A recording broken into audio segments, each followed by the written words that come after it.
Sejauh timur dari barat, Engkau membuang dosaku. Tiada kau ingat lagi pelanggaranku.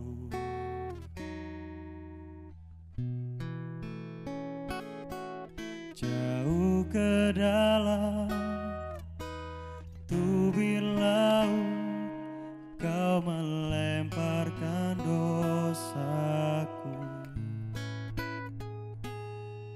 Tiada kau perhitungkan kesalahanku. Betapa besar kasih pengampunanmu, Tuhan. Tak kau pandang hina hati yang hancur.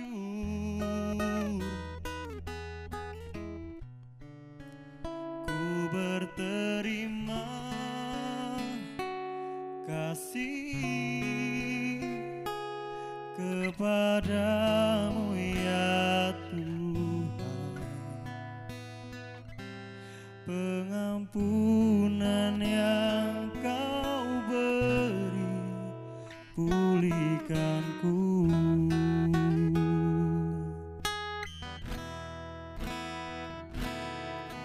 Sejauh timur dari barat, Engkau membuang dosaku.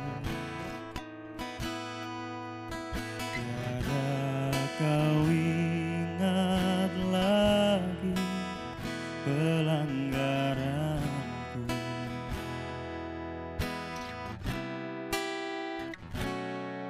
Jauh ke dalam tubir laut, kau melemparkan dosaku. Tiada kau perhitungkan kesalahanku. Betapa besar kasih pengampunanmu, Tuhan.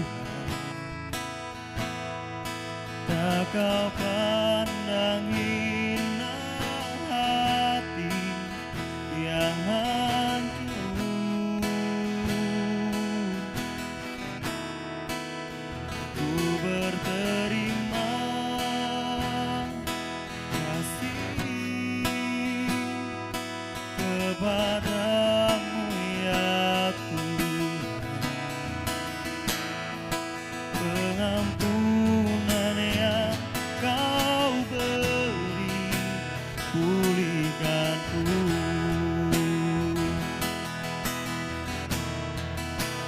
Betapa besar kasih pengampunanmu, Tuhan.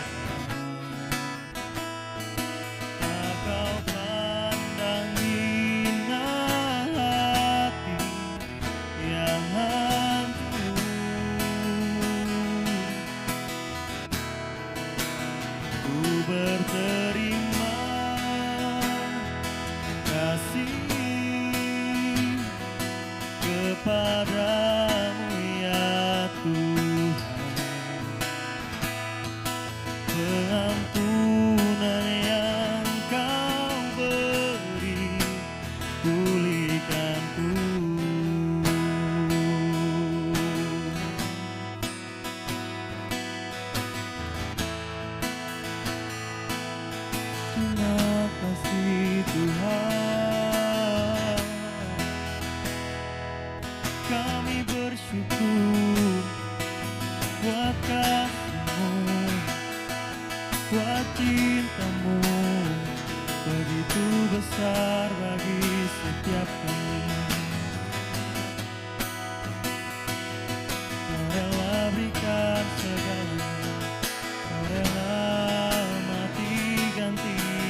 Tuhan Yesus. Atas segala yang sudah Kau lakukan Tuhan. Kau menebus setiap kami Tuhan. Kau tidak pernah melihat masa lalu kami Tuhan. Kami sungguh bersyukur punya Allah seperti ini. Kau yang memegang hidup kami Tuhan. Kau yang menjadi jaminan bagi setiap kami. Kami sungguh bersyukur Yesus punya Allah seperti ini. Inilah ucapan syukur kami Yesus.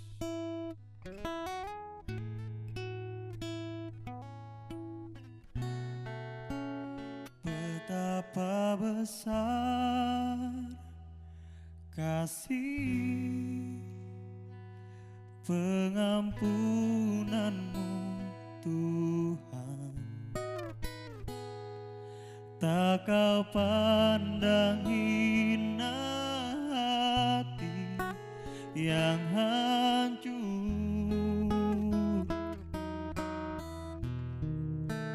Ku berterima kasih kepadamu ya Tuhan. Pengampunan yang Kau beri, pulihkanku.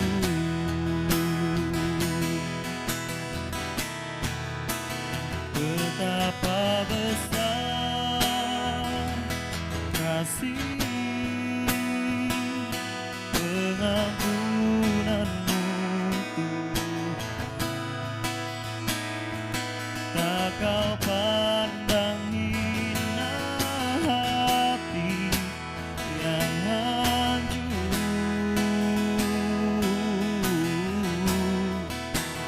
Ku berterima kasih kepadamu ya Tuhan. Pengampunan yang Kau beri, pulihkanku.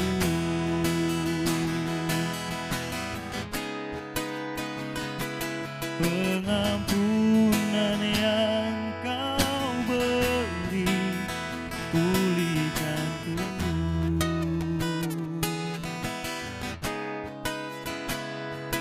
Pengampunan yang Kau beri, pulihkanku.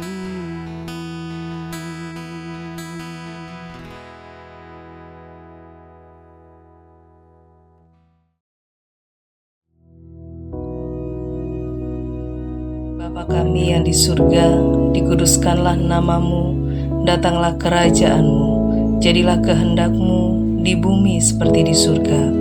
Berikanlah kami pada hari ini makanan kami yang secukupnya, dan ampunilah kami akan kesalahan kami, seperti kami juga mengampuni orang yang bersalah kepada kami. Dan janganlah membawa kami ke dalam pencobaan, tetapi lepaskanlah kami daripada yang jahat. Karena Engkaulah yang empunya kerajaan dan kuasa dan kemuliaan sampai selama-lamanya. Amin.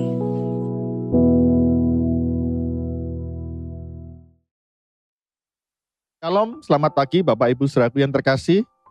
Kembali berjumpa dalam program acara kita Early Morning Devotion. Mari kita sama-sama awali terlebih dahulu dengan berdoa. Terima kasih Bapak, kami mengucap syukur buat hari baru yang Tuhan telah berikan kepada kami.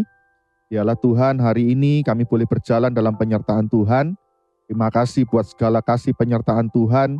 Dan kami selalu membutuhkan Tuhan dalam perjalanan hidup kami. Tanpa Tuhan kami tidak sanggup berbuat apa-apa. Bersama dengan Tuhan kami pasti menang mengatasi segala sesuatu. Mari Roh Kudus kuasai setiap kami untuk kami boleh belajar bersama-sama tentang kebenaran firman-Mu. Yaitu firman-Mu yang memerdekakan kami. Firman-Mu yang mengubahkan kami. Firman-Mu yang menghidupkan semangat kami. Terima kasih Bapak, urapi hamba-Mu, biarlah setiap kebenaran firman yang tertabur boleh menjadi berkat bagi kami semua. Berikan kami hati seorang hamba, berikan kami telinga seorang murid. Firman-Mu boleh mempermuliakan nama-Mu di dalam kehidupan kami. Terima kasih Bapak, dalam nama Tuhan Yesus, kami berdoa mengucap syukur. Haleluya, amin. Puji Tuhan, Bapak Ibu Saudaraku yang terkasih, dalam kesempatan ini Kita kembali berjumpa dan kita sama-sama rindu untuk belajar firman Tuhan. Firman Tuhan pada pagi hari ini saya beri tema karakter seorang pemenang. Bapak Ibu, tidak menutup kemungkinan dalam perjalanan hidup kita. Kita ini menemukan banyak tantangan, kesulitan, pergumulan, kesusahan, tekanan, dan lain sebagainya. Semua itu diizinkan Tuhan untuk melatih kita memiliki karakter yang kuat. Semua diizinkan Tuhan untuk kita ini melatih kemampuan kita, hikmat kita, ya, iman kita untuk kita mempunyai daya juang yang kuat, yaitu memiliki karakter seorang pemenang. Karena memang di dalam Tuhan kita didesain untuk mengalami kemenangan karena Tuhan beserta dengan kita. Nah, kita akan belajar satu tokoh di Alkitab bernama yaitu Kaleb.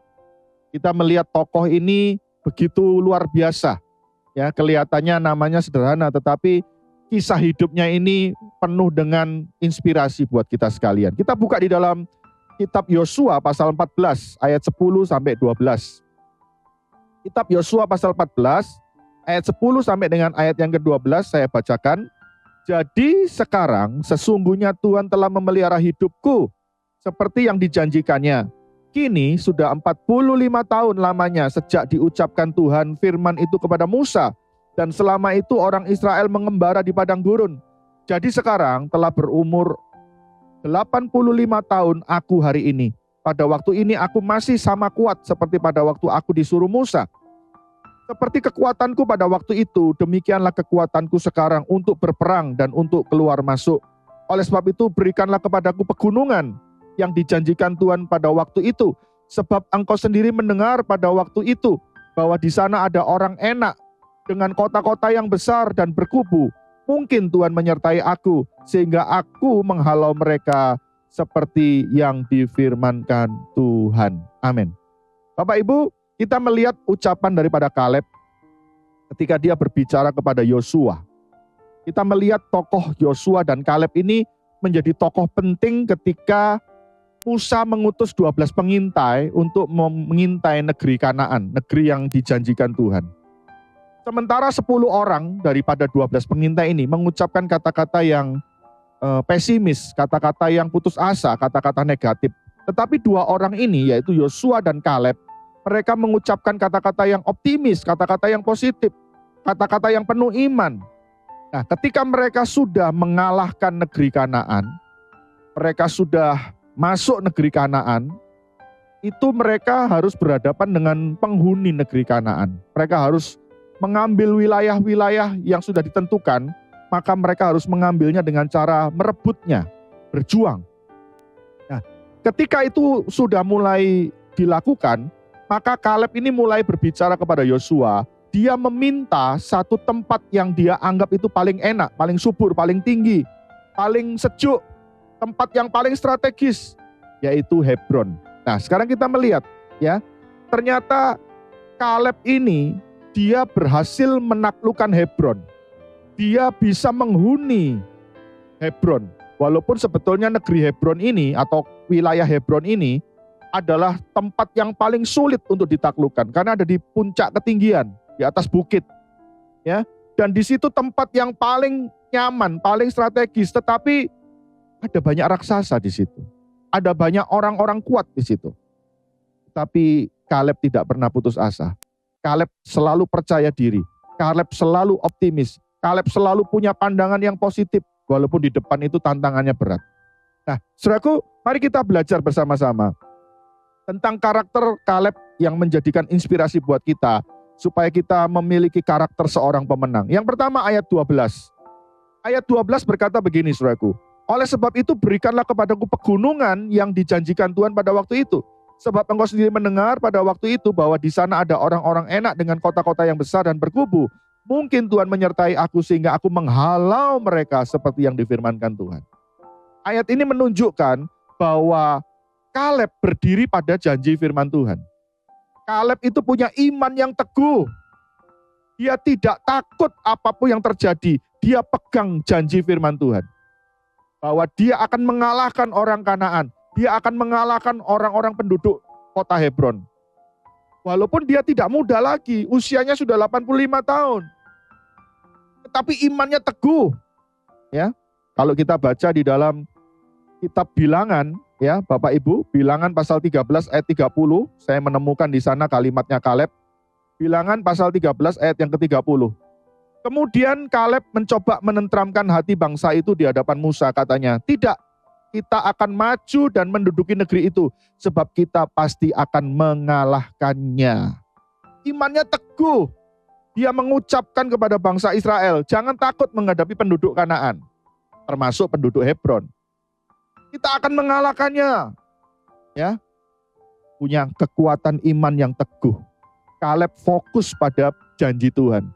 Dia yakin janji firman Tuhan itu tidak akan batal, tidak akan berubah. Ya. Nah, kalau kita lihat siapa Kaleb, Bapak Ibu, ketika kita belajar tentang nama Kaleb, Kaleb itu sebetulnya nama yang tidak umum. Ya. Kalau kita tahu arti daripada nama Kaleb itu sebetulnya sangat tidak enak didengar. Kaleb itu artinya anjing, Bapak Ibu. Tetapi walaupun Kaleb itu punya nama yang tidak direkomendasikan, dia namanya itu jelek, namanya itu identik dengan olok-olok, yaitu anjing. Tetapi Kaleb sama sekali tidak punya hati minder. Dia tidak punya hati pesimis. Dia tidak punya hati yang selalu menyerah. Sekalipun namanya jelek, tidak menutup kemungkinan punya masa depan yang baik. Orang boleh punya nama jelek, orang boleh punya wajah jelek, orang boleh punya masa lalu jelek. Tetapi kalau bersama dengan firman Tuhan, percaya akan firman Tuhan, maka kehidupannya pasti akan menang bersama dengan Tuhan. Jangan putus asa Bapak Ibu, jangan takut, jangan menyerah. Ya, di mana ada iman yang sungguh-sungguh, di situ pasti akan mendatangkan mujizat. Yesus pernah berkata, pergilah, ya, imanmu telah menyelamatkan engkau. Pergilah, imanmu yang telah menyembuhkan engkau. Oleh sebab itu jangan main-main dengan iman kita. Mari kita mengucapkan kata-kata positif, kata-kata firman. Itulah yang akan terjadi dalam hidup kita. Amsal 18 ayat 21, hidup mati dikuasai lidah. Barang siapa yang menggemakannya, dia akan memakan buahnya. Belajarlah mulai pagi ini, mengucapkan kata yang positif, kata yang optimis, kata yang baik, kata yang membangun iman, kata-kata sesuai firman Tuhan. Maka itu yang membuat kita berhasil, kita bisa menaklukkan segala tantangan kehidupan, dan kita keluar sebagai pemenang. Yang kedua Bapak Ibu, ayat yang ke-13. Yosua pasal 14 ayat yang ke-13. Firman Tuhan berkata begini, lalu Yosua memberkati Kaleb bin Yefun, dan diberikannya Hebron kepadanya menjadi milik pusakanya.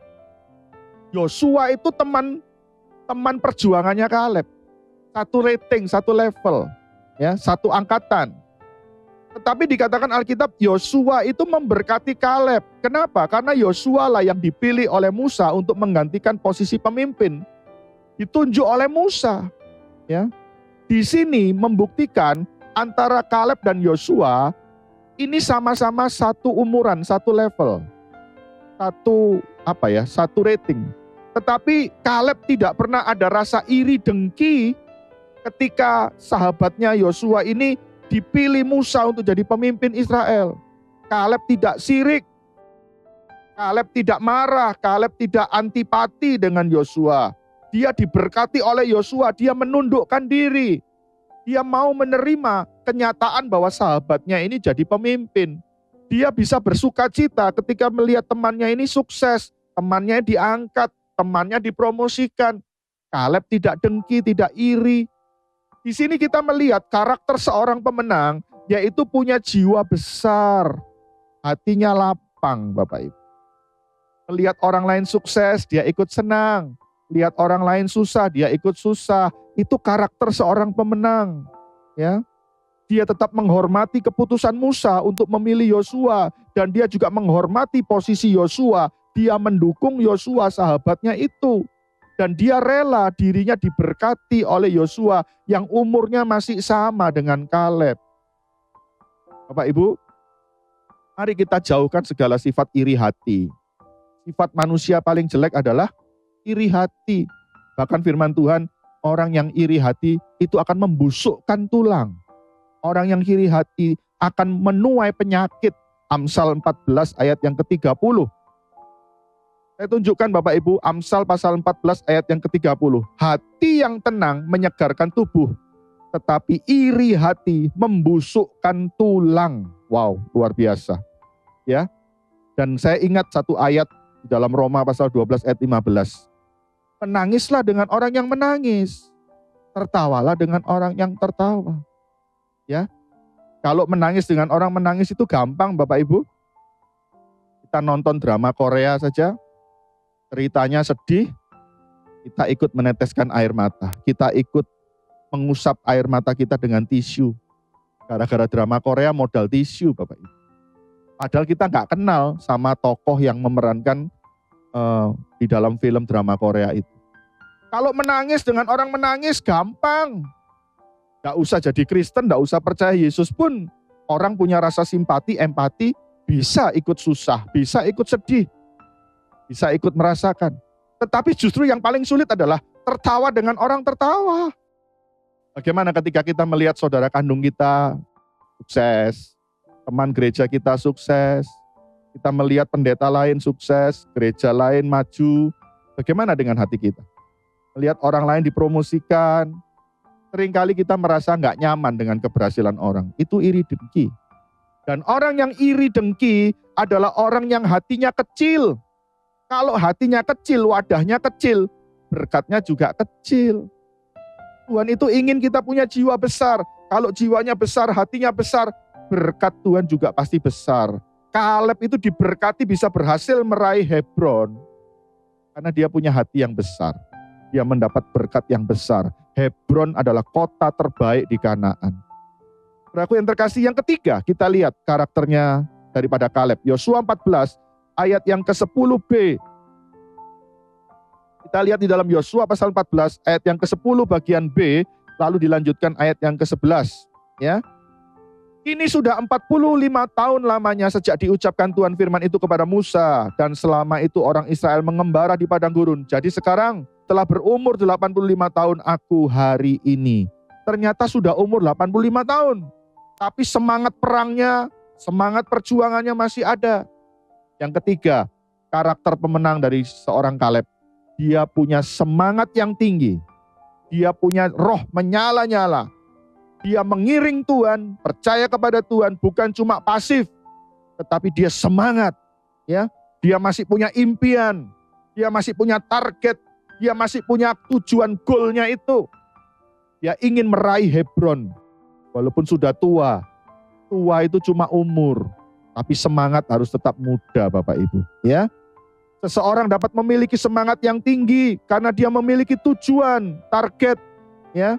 Ketika hidup kita tanpa tujuan, pelayanan kita tanpa tujuan, keluarga kita tanpa tujuan, pekerjaan kita tanpa tujuan, kita pasti kehilangan semangat.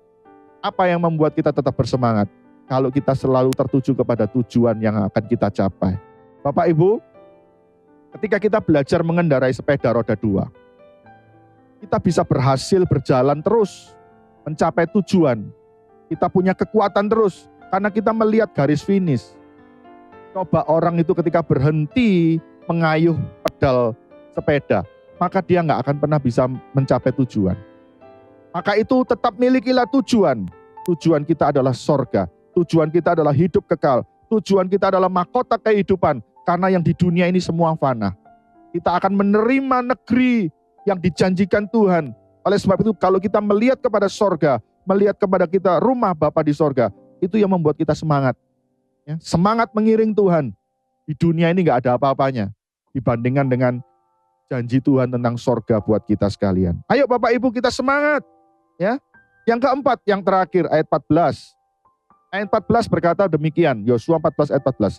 Itulah sebabnya Hebron menjadi milik pusaka Kaleb bin Yefun. Orang Kenas itu sampai sekarang ini karena ia tetap mengikuti Tuhan Allah Israel dengan sepenuh hati. Ternyata Kaleb itu berhasil menerima Hebron. Ya, merebut Hebron. Dan Alkitab berkata apa? Dia tetap setia mengikut Tuhan. Orang yang sudah diberkati, Kaleb ini tetap setia kepada Tuhan.